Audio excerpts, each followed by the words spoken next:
away from him! What are you doing? Move out of the way now.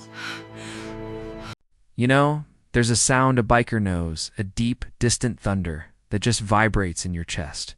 For my father, Arthur Vance, a World War II veteran, said that sound always meant something was about to change, a message of life or death. And he was right, because that rumble, coming from 25 of my crew's Harleys, was the exact sound that saved his life and started a war. My name is Ethan Vance, my dad. Arthur, 93 years old, decorated soldier, was living at Golden Pines Retirement Home. It's this place that looks beautiful on the outside. All manicured lawns and cheerful pamphlets, but the soul of it was rotten. I hadn't been a great son years of his deployments, his emotional distance after Mom died, and my own life as a construction manager and biker, the Iron Patriots MC, had created a chasm between us. I was visiting him that day for a small ceremony. The city was finally recognizing his service properly. The tension was already thick. Nurse Brenda, a cold woman who clearly hated her job, was snapping at Dad. He was trying to stand for the photos.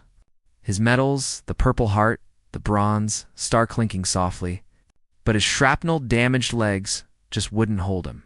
"Mr. Vance, try to cooperate," she hissed, adjusting the metal podium roughly. "We have the mayor's office coming?" He managed to stand, swaying slightly, that stubborn soldier's smile on his face, but then his knee buckled. "For God's sake, sit down before you fall and ruin everything," she spat, grabbing his arm. The rumble was getting closer now. Brenda's patience snapped.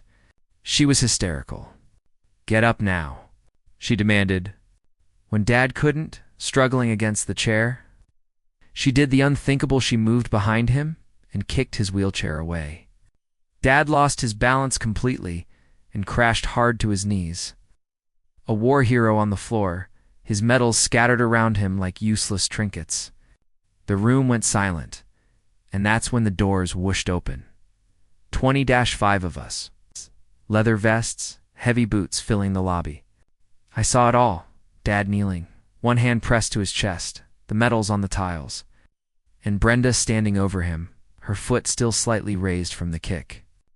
For 3 years I hadn't seen him, but that moment brought all the love, all the regret, all the soldiers' protective fury screaming back. I ripped off my helmet. "That's my father," I said, my voice low and dangerous. Filling every corner of that brightly lit, terrible room, Brenda went white. I didn't. He fell. "I was trying to help," she stammered.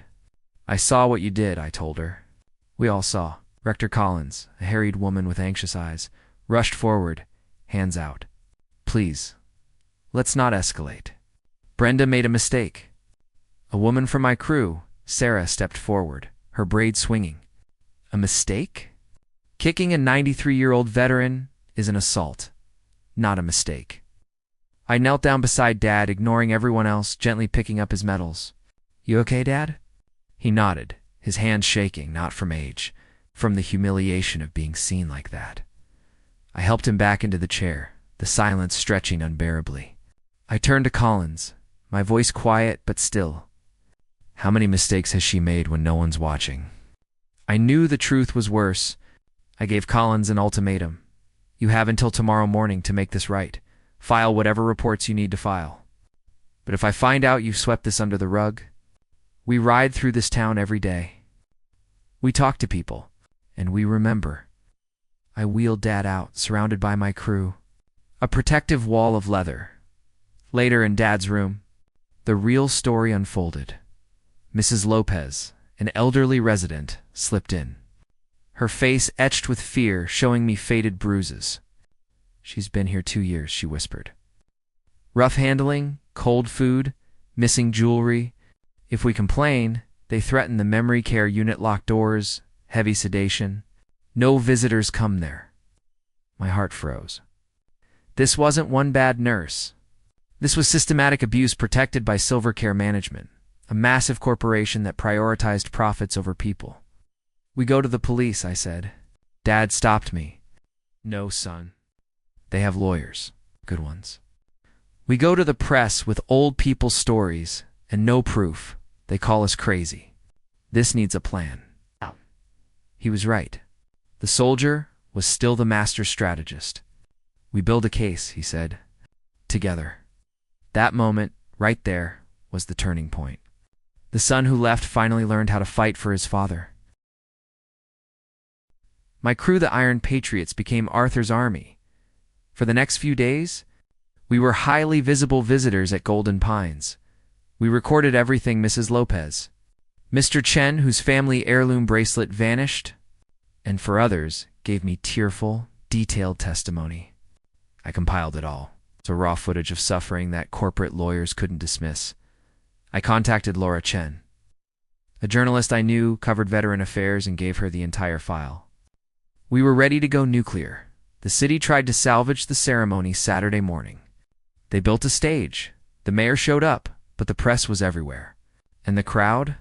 Over 100 bikers showed up, Vietnam, Afghanistan vets, all ready to stand for Arthur. After the mayor's empty platitudes, I stepped to the microphone. Today isn't just about medals, I announced, my voice carrying across the lawn. It's about how we treat the men and women who earn them. I pressed play on my phone, the air filled with the quiet, terrified voices of the residents. Rough handling during medication time? Meals served cold as punishment. Missing jewelry from residents with dementia? ... The testimonies overlapped, a chorus of suffering. Director Collins was frozen. Victoria Brennan, the corporate director, sprang up, trying to stop the chaos, but she was entirely surrounded by the silent, unmoving wall of the Iron Patriots. Laura Chen pushed through to the stage, camera rolling. Mr. Vance, is Silver Care Management complicit? I met the camera directly. They protect profit over people. My father pays a fortune, and they almost let him be abused. Multiply that by 40 facilities, and you see the true cost of their silence. Then, Dad did the unexpected. He pulled himself up, shaking but steady. I'm 93 years old, he said, his voice thin but clear. I survived hell, but I have never felt more helpless than I did on the floor of that nursing home. My son is fighting for me now, but I'm one of millions. I don't want justice for just me. I want it for every resident who's been told to stay quiet. That was the defining moment. The hero spoke, and the world listened. The consequences were swift. The state opened a criminal investigation.